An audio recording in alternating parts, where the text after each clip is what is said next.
Hey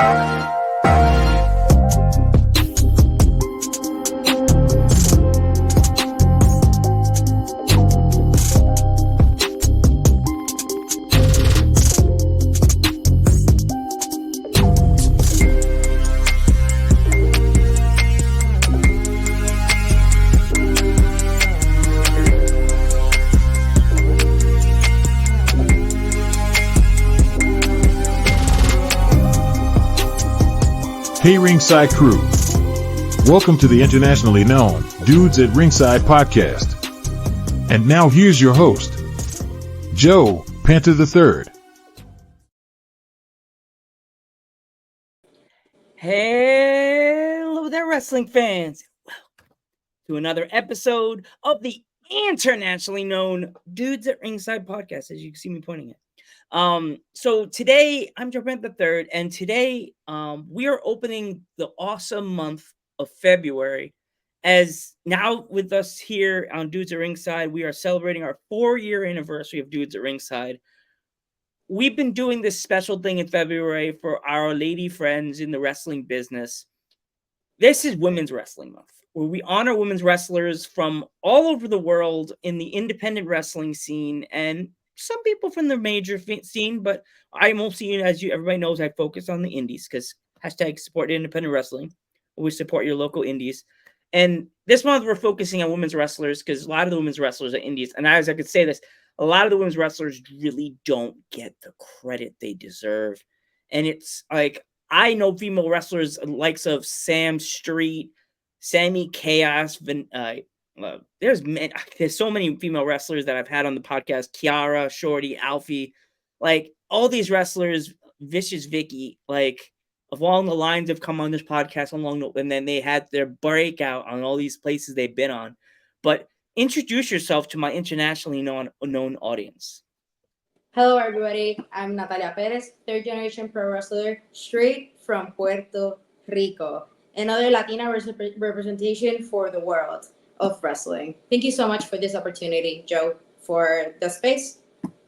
Awesome, no problem. And as a fellow Boricua, I say, I'm with you, Queen. I'm with you. Awesome. So, as we're both the third generation, yes. So what does it feel like that you're continuing that long lineage of your family in the wrestling world? Well, it's kind of like surreal. I never imagined myself like continuing that legacy. Like when I was young, I would like joke with my parents like, "Oh, y'all gonna have a boy, so y'all can continue like that wrestling lineage." And my mom and dad would just laugh, and they would be like, "No, we're not gonna have more kids." And later, like in life, that was like my calling, like continuing that lineage, and it's amazing, honestly, because it's so much history there is. Like my grandfather, he was a tag team wrestler with Antonino Roca.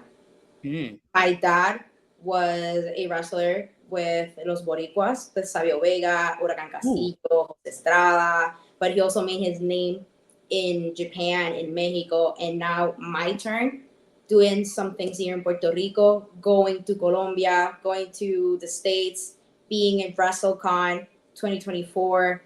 Like, it's amazing being part of that history. So it's an honor. It's just an honor. Awesome. So who trained you in the beginning when you first decided to be like, I want to continue in this legacy? Who was your trainer? Was it your family members, or did you find a school immediately? Well, when I expressed to my dad that I wanted to wrestle, he looked for a school. And that school is Espiritu Pro Wrestling Dojo.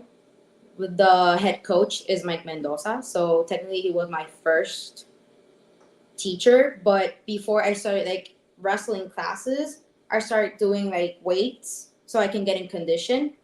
And when I finished that, my dad like put me to do bumps. So maybe he would be my first one, but like the person that how do you say enseñar, taught me. The person that taught me like everything that I know right now is Mike Mendoza. Awesome. So if I've been doing this a lot, I did this last year a lot, and a lot of the wrestlers absolutely loved it. what would you be if a new fan that's from like the States that sees you coming on this podcast and they're not very familiar with you? What are 5 words that would make a new fan like of yours? They from my fan base. Wow. Explosive, hardworking, talented. What other 2 words can I do? Passionate and disciplined. I think they would be. Awesome. That's awesome. Is there any place else in the world that you would like to perform that you have not been to yet?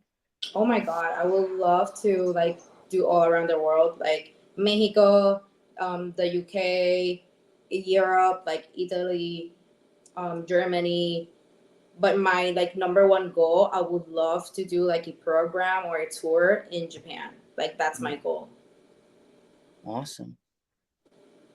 Like when it comes to like your gear, like you're wearing the promo picture, who made it? Or was it something you had drawn up already and you thought, okay, I could find this somewhere? So basically, I always like to like draw up my own gear. I don't know how to make it, so I just like draw like a sketch, and I'll give it to my stylist, to my stylist, and I'd be like, okay, I want this colors, and do your thing, and she makes it for me. Have you ever tried to make your gear like anything like your family members used to wear, like that kind of style, like a tribute? No, no, because I want to make it like my own statement. Like, there's a lot of misconceptions that my success is attributed to my family members, and I don't take that for granted. Like, I love everything that my family members have done in the business, and I'm grateful that I have that, but I'm the one who's putting in the work now. And I want to stand out. I want to stand out. I'm going to continue in that same road that they built, but I'm building my own, I'm continuing to building on my own style. So yeah, basically that. Awesome. I like that. Even though people always say that about me, they're like, "Oh, you couldn't just use your own name." I'm like, "No. I was gonna use Kid Crazy, which that was the name I used when I was doing the WWE games as a kid. I think everybody had their own vision of what they wanted to be, and not be their cousin, their grandfather, or their cousin, like family members. I was gonna use Kid Crazy, but then I thought Joe Panther the third. Well, Junior was the original name, but Mhm. my dad's like, "You're not the Junior." Pendejo. You're I'm the junior. You're the third. Oh, got it. Third. I had to like say it 60,000 times in the Mhm. microphone. So when it comes to like your wrestling style, what would you consider yourself being? Like strong style, powerhouse? What would you say? Ooh, I would like to say like it's all rounded. Like I'm super grateful and I'm super blessed that in Espiritu we have like a lot of different teachers, which they have different strong styles. Like, and I'm able to gravitate to each and every one. But I think that the one that would describe me the most, the way that we like to say it, is the Caribbean strong style. Ooh, Yeah, a Caribbean strong style. I still that like to do a little bit of aéreo, like aéreo style, but I stick more to that Caribbean strong style. okay. What would you consider like your training regimen? Like, is it certain days of the week, and then you do some ring work, and then you do some like gym stuff? Like, how do you plan that out? Well, I try to have like a schedule, but not follow it by day. Like it's not like every Monday I have to go to the gym because I know that every day can be different. So I just try like okay, 4 days a week gym, 2 days a week wrestling, in ring conditioning, and then one day I'll take it for recovery. And in that recovery day, I also do a little bit of watching matches for the psychology, learning new moves, and things like that. So basically, that will be my wrestling regimen. Awesome. So, like, when it comes to like after the show. With me being like a local podcast in the tri-state area, where is that local place that you always have to get a meal? Or wrestling shows run late, so do you pack a dinner with you, or do you ever go out to places for dinner after the show? Well, I try to pack my own dinner because the healthy meals and all that, the diets. But if I can't pack a meal, like here in Puerto Rico, there's a lot of places that close like really early, but there's only like one place that is 24/7 that it's called Los Pinos, which has like the best Puerto Rican food, and it's so so good because you got like all types of it. You can have like your junky food, but Mm. you also have like your healthy food. So whatever I'm gravitating to that day, if I feel like I did a good work, I'm like, okay, I can have my mofongo, my tostones and all that. But if I feel like I didn't do a really good job, like I feel like in myself, I will be like, I'm gonna go with my grilled chicken. Yeah.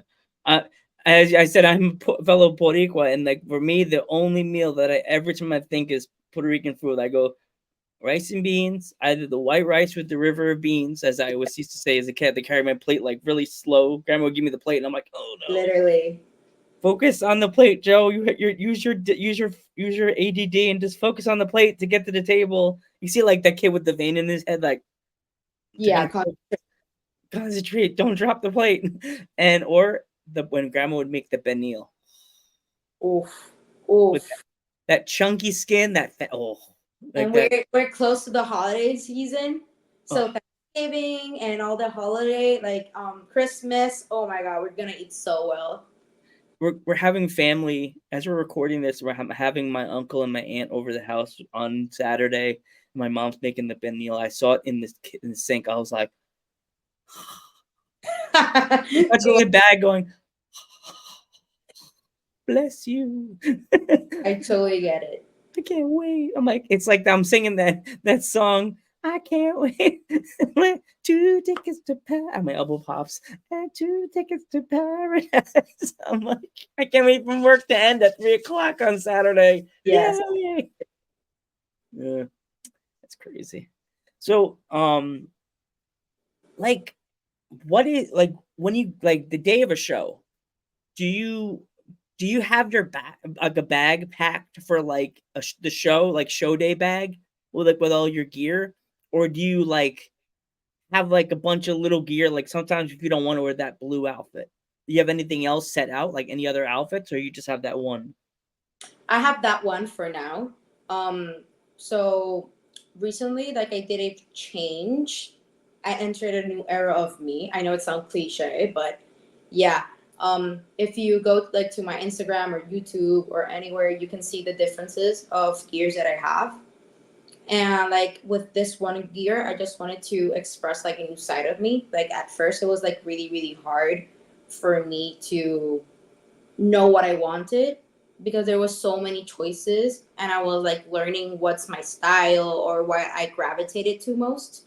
And through the little time that I've been in this business, there's a lot of things that I've learned. And with the gear, it symbolizes, yeah, like this is a new me, a new style. So for now I have that and I'm gonna stick to that like gear, but I'm gonna make it different colors. But Awesome. yeah, for my show days, I would have like a bag, like a big bag, the ones that you use like for traveling, because there, like I got like my wrestling things, my practice, the boots, makeup, after the show, if the clothes. Also, like if there's the venue has showers, well, I obviously will shower and have my snacks and things in that bag. Do you bring like 8x10s and stuff like that to the shows, or do they have the show already have some 8x10s set for you to sign and bring out to the fans and stuff like that? No, the for the photos I would do for myself, but Okay. we have a company in Puerto Rico that's called Luchatis PR, and he does like most of the wrestling merchandise for Puerto Rican wrestlers. So when we have shows, he would go to those shows so he can sell our merch. Awesome. So, with you being a wrestler from Puerto Rico, do you find it harder to promote yourself from being like everybody from the States has a different way of promoting yourself? Is it harder to promote yourself being from like an island like Puerto Rico? I don't think promoting myself is hard. It's really easy because of social media. Like if you know how to work, you know, socials, it's gonna be really, really easy. And I have a bachelor's degree on communications, and I have to work on marketing, and you know, I know about that world, so it's easy for me to market myself and to get known, to be known or to be seen. But the hardest part is the bookings because of the territory. Because if you're in the States for the ticket prices, it's much more caught. How do you say it? It's economic. Exactly, it's more economic because we're out of the States and it's an island. It's much more, Mm. So that's a little bit hard.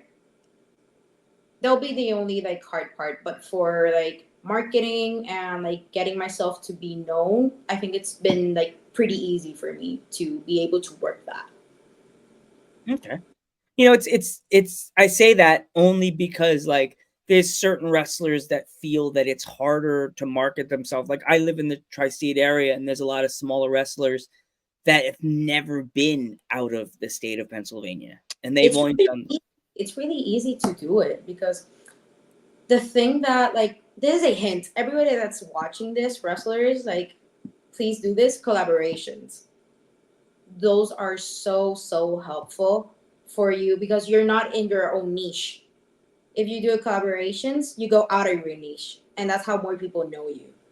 Like basically, that's my trick. Obviously, having good content, but like having like doing collaborations is also such a great advantage and such a great help for you to get known. Yeah, it really is. And I'm saying this now. Hopefully you remember this for when the podcast comes out. I always collab with the wrestler to have the poster go on their wall and stuff like that. And if you ever want me to, if you post a clip, don't forget to tag dudes at ringside or even collab with me. And I'll definitely have it pop up because I love helping promote wrestlers and Thank having you. people that don't know dudes at ringside that are your friends with like, she just went on this podcast. Okay, I didn't even know. I didn't even see it because it didn't come on her wall. But yeah, Exactly. um, so when it comes to like getting to the show, do you ever had any wrestlers do like they always say like a carrot, when you go to work and there's three people in the car and one person drives and it's like you have Uh half huh. people go with you, or is it just you and you by yourself with your family members? Well, it depends. I always like to go with somebody. It's much more fun like that. And if anything happens to any of us, that we have another person to rely on, I usually go either with my dad, my boyfriend, or my other like wrestling buddies. That's cool. It's good to go with family because a lot of people will go like by themselves or they'll find another person. So if you're going in the car, what is the playlist like? Ooh, at least for me, it would be like all rounded. I have a really extensive playlist or music taste. I can jam out to rock, hip hop, um, even classical music, even country. I didn't like country, and I can even jam out to country. Obviously, reggaeton, salsa, pop. I can jam out with anything, but usually with it's depending. I just flow with what other people in the car want, so I'm okay with it. But usually either it would be like pop music, rock, or reggaeton. Like those Awesome. are the ones. So what's the song that gets you pumped before you go through the curtain? What's that one song you listen to? Oof. There's so many. Oh my god, this is a good question.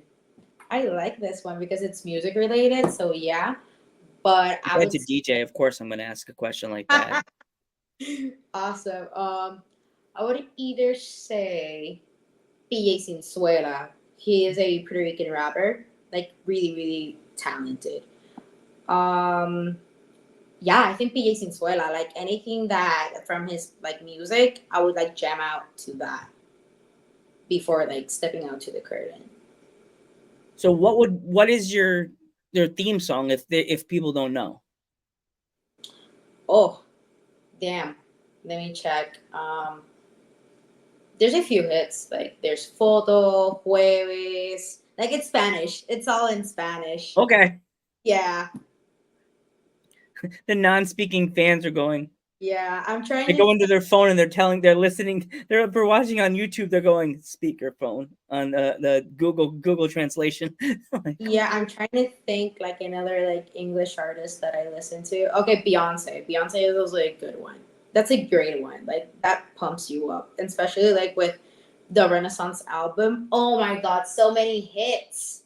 oh my So gosh, yes. Queen Bee. Awesome.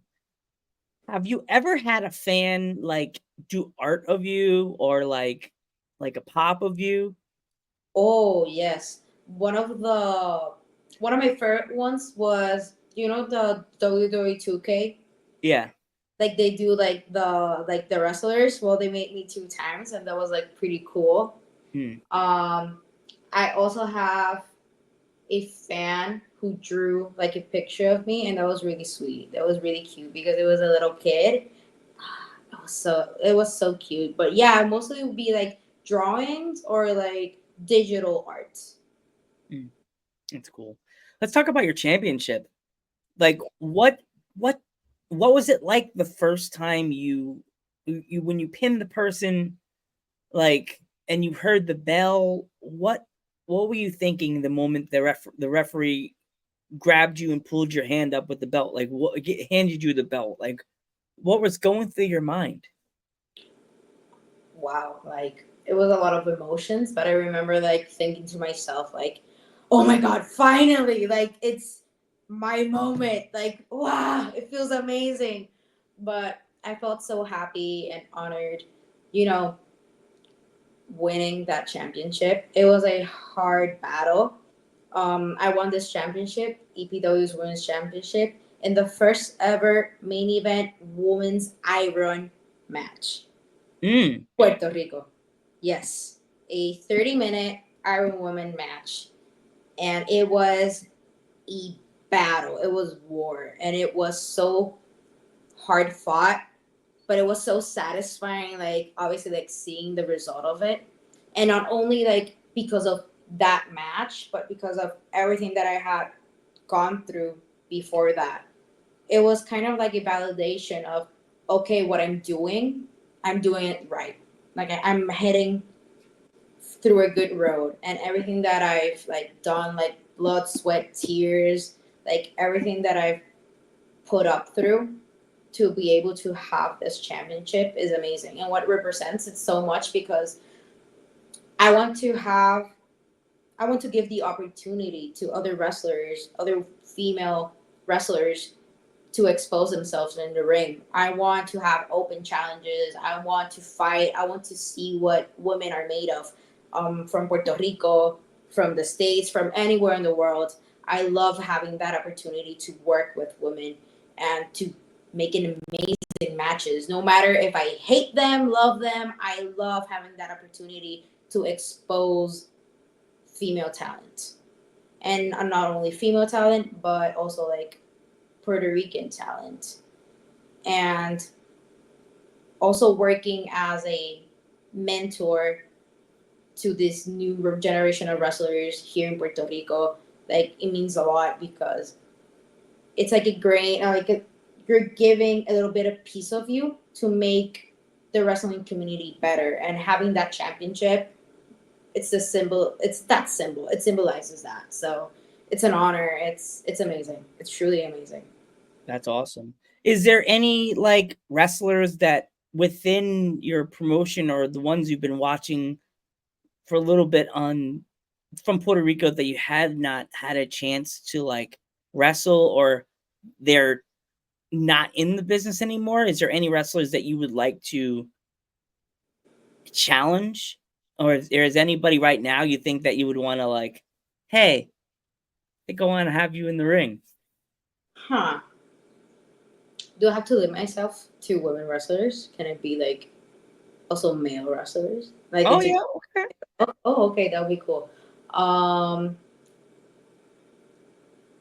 Amazona. She's like a legend in Puerto Rican wrestling. She would be a cool match to have. I would really like that. This is crazy, but my trainer, like the one who taught me everything, Mike Mendoza, I would love to have a match with him. I know it seems kind of crazy, but I just love that moment. I know that we would create something so fucking like cool and magical. I would think, who else would it be? Okay, I already wrestled with her. Vanilla Vargas. Also, is Okay. another wrestler that I would love to like, have that chance to be in the ring with her. Yeah, I think those would be my like top three. Awesome. Before we go, if my fans would like to follow you on social media, how can they find you? Okay, as Nathalia Pérez, PR. Literally how it's written right here. Literally like this, with an H and with a Y. I had to refix the thing before when we were. I was like, oh my god, and I fixed the whole like, oh no, I spelled it the white way. No. Well, basically like that. Nathalia Perez, PR. And that's basically it. I have Instagram, Twitter, X, whatever you want to call it, Facebook, and YouTube. Awesome. Natalie, if there is any young fans that want to join you in this wrestling world, what kind of advice would you have for them? Don't be scared. Don't be scared. Like, feel the fear and do it anyway. Like, literally, it's like that. Like, when I started, I was such an unconfident person, and I was so sad, and I would say, like, I wish there was something in my life that would give me confidence or makes me feel good. And literally, wrestling did that. When I first entered, I was scared shitless, like super scared because it's an intimidating world. But I would say to people, like, do it. Like, if you had that fear, it's because you care. If you have that fear, it's because you want to do great, and just do it and be really disciplined and don't rush. It really is, it's a constant battle. And you have to be like really disciplined. You have to have patience. That's the word. Patience is key. Go with the flow. Enjoy the moment. Enjoy the ride. I've been already 2 years in this business and I have done so much and everything's gone like that. So enjoy the moment, be confident, and just be you. That would be my advice.